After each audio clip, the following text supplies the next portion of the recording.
जी जनाब, happy Saturday. अच्छा, कल रात को मेरी एक मुलाकात लोकल रियल्टर से हुई एक गैदरिंग के अंदर, और हमने काफ़ी अच्छी एक डिबेट सी की मार्केट के हवाले से। और फिर मुझे अंदाज़ा हुआ कि जो एक एवरेज रियल्टर होता है, हम जीटे की बात कर रहे हैं एज एन एग्जांपल, एक एवरेज रियल्टर जो है उसको मैक्रो फंडामेंटल्स का बिल्कुल अंदाज़ा नहीं होता।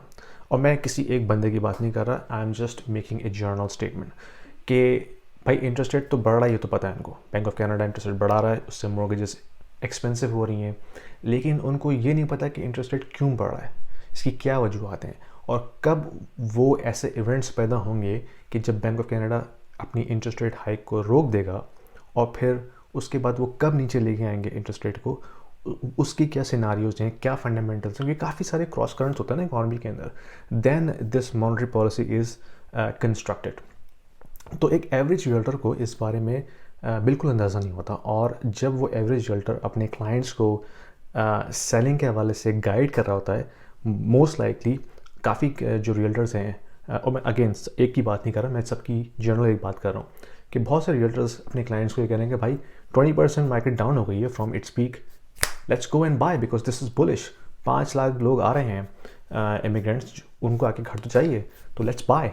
तो ये थोड़ा सा रिस्की सिनारियो है, क्योंकि आपने अगर डिसीजन इस बेस पे लेना है कि आपने अपनी इन्वेस्टमेंट करनी है, then it's a completely different ball game. लेकिन अगर आपने अपने खुद के रहने के लिए घर लेना है, then it's a very different scenario. ठीक है, अगर आप अपने खुद के रहने के लिए घर लेते हैं ना, then you don't have to think twice.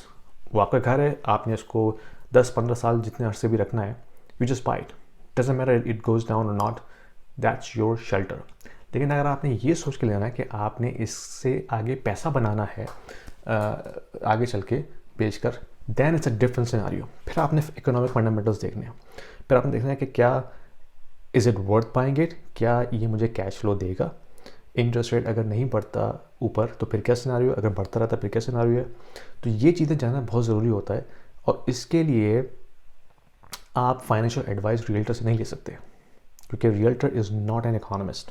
Okay, मैं भी अपने आप को इकोनॉमिस्ट नहीं कह रहा, और मैं रियल स्टेट शौकिया करता हूँ पार्ट टाइम, मेरा प्रोफेशन कुछ और है, लेकिन मेरा शौक़ है इकोनॉमी को पढ़ना, फाइनेंशियल हिस्ट्री को पढ़ना, और फिर डॉट्स को जॉइन करके एक अपनी कंक्लूजन ड्रॉ करना। मैं ये नहीं कह रहा कि मैं कोई बहुत टॉप चीज़ हूँ, बट मैं एक सिनेरियो पेश कर रहा हूँ कि एक एवरेज रियल्टर अगर फाइनेंशियल एडवाइस देता है रियल एस्टेट बाय करने के हवाले से, that is not considered as a financial advice. So be careful and make your own judgment.